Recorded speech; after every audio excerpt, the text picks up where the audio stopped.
अंजलि एक गुस्सैल लड़की थी। वो बहुत मुंहफट भी थी, पर उसे फैशन डिजाइनिंग का बहुत शौक था। वो अभी विवाह नहीं करना चाहती थी, पर उसके माता पिता उसे शादी के लिए मना लेते हैं और एक दिन उसका विवाह राहुल नाम के लड़के से करवा देते हैं।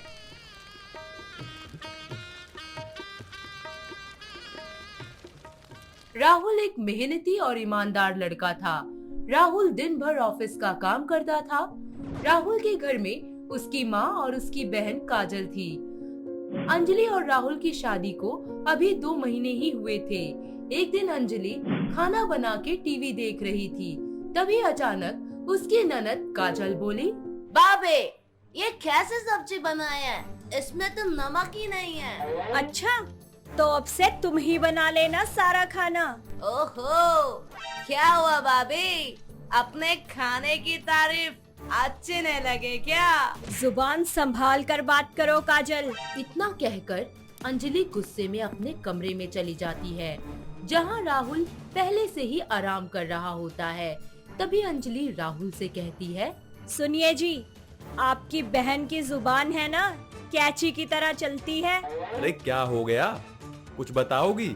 आप बताइए मुझे, सब्जी कैसी थी? ठीक थी ना? हाँ ठीक तो थी, पर इतनी सी बात पर इतना गुस्सा। एक दिन अंजलि घर की सफाई कर रही होती है।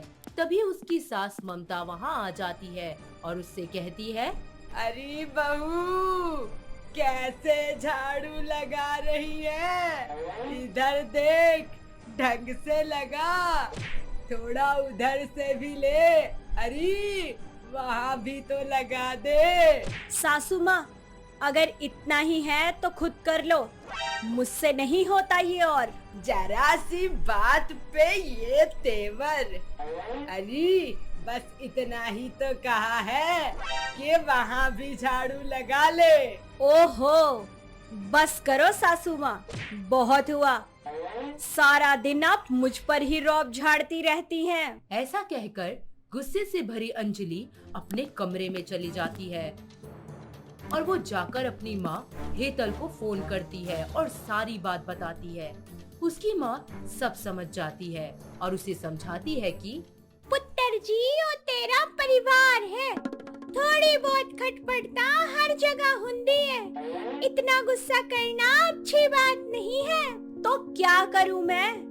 मुझसे अब ये और बर्दाश्त नहीं होता। और नाना पुत्र जी, गुस्से में इतनी बड़ी बात नहीं बोलते।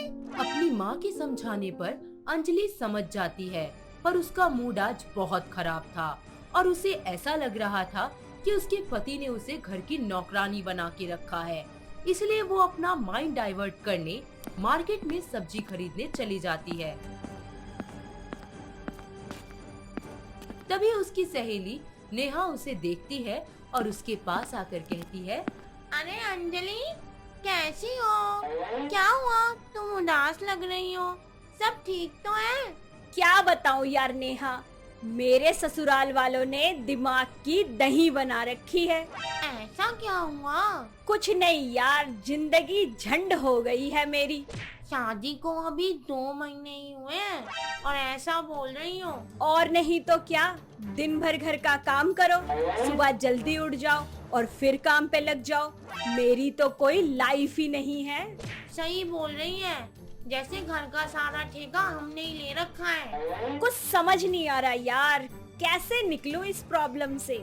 मेरी मान, तू भी अपने पति का घर छोड़ दे और मेरी तरह सुकून से रहे, सुकून से। नेहा की बात सुनकर अंजलि ऐसा ही करती है और अपने खराब मूड के चलते बिना बताए मायके चली जाती है।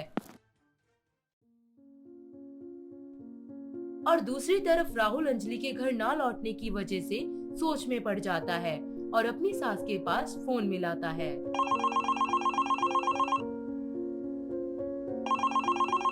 हेलो सासू माँ, वो अंजलि आई है क्या यहाँ? वो एक्चुअली काफी देर हो गई उसे घर से निकले। मुझे और माँ को चिंता हो रही थी, तो मुझे लगा आपको एक बार फोन कर लूं। हाँ बेटा जी, मुझे लगता है ये गुस्से में यहाँ आ गए हैं, पर तुसी चिंता ना करो, कुछ दिनों में जब इसका गुस्सा ठंडा हो जाएगा, मैं इसनु समझा बुझा के वापस भेज दूंगी। ठीक है सासू माँ, जैसे आपको सही लगे। एक दिन अंजलि अपने माँ बाप के साथ बैठकर चाय पी रही थी। तभी उसकी माँ ने कहा, अंजलि, दामाद जी वहाँ अकेले होंगे, तुम्हें अब अपने ससुराल जाना चाहिए। तभी अंजलि बोलती है, मैं कह रही हूँ माँ, मैं वहाँ कभी नहीं जाऊंगी। अंजलि के ऐसा कहने से उसके माँ बाप को बड़ा झटका लगता है। वो उसे समझाते हैं और कहते हैं, दामाद जी तो इतने नेक इंसान है, तुम्हारा इतना ध्यान भी रखते हैं, तुम फिर भी ऐसा बोल रही हो। बस मैं उब चुकी हूँ इस गृहस्थी से। सारा दिन घर का काम करो, झाड़ू लगाओ, पोछा लगाओ, खाना बनाओ, कोलू के बैल की तरह लगे रहो, ऊपर से सासू माँ के ताने सुनो। बहुत हो गया, मैं और ये बर्दाश्त नहीं कर सकती। अंजलि के आगे उसके माँ बाप की जरा भी नहीं चलती। उसे समझाने के इरादे से उसकी माँ हेतल उसे किचन में ले जाती है। वहाँ जाकर अंजलि की माँ एक पानी से भरा ग्लास लेती है और उसमें थोड़ी सी मिट्टी डालकर कहती है, पुत्र जी, ये पानी पीने लायक है? नहीं माँ, बिल्कुल नहीं। कुछ देर इस पानी को ऐसे ही रहने दे, फिर देखना। थोड़ी देर बाद मिट्टी पानी के नीचे बैठ जाती है और पानी बिल्कुल साफ दिखाई देता है, जिसे देखकर अंजलि चौंक जाती है और अपनी माँ से कहती है, ये कैसे हुआ माँ? पुत्र जी, कुछ देर सब्र करे नाल ही गंदगी नीचे बैठ गई और पानी साफ हो गया। इसी तरह गुस्से पे कंट्रोल कर लेने से प्रॉब्लम खत्म हो जाती है।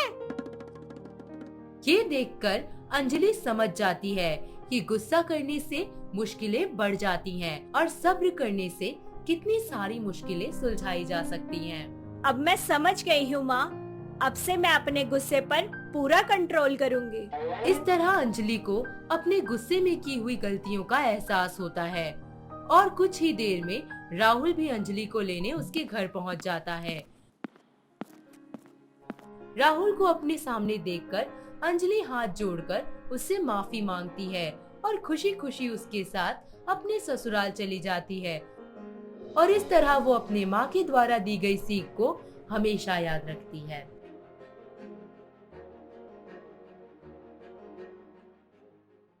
अगर आपको ये वीडियो पसंद आया हो तो इसे लाइक कीजिए, चैनल सब्सक्राइब कीजिए और कमेंट करके बताइए कि भविष्य में आप कौन सी कहानी देखना पसंद करेंगे।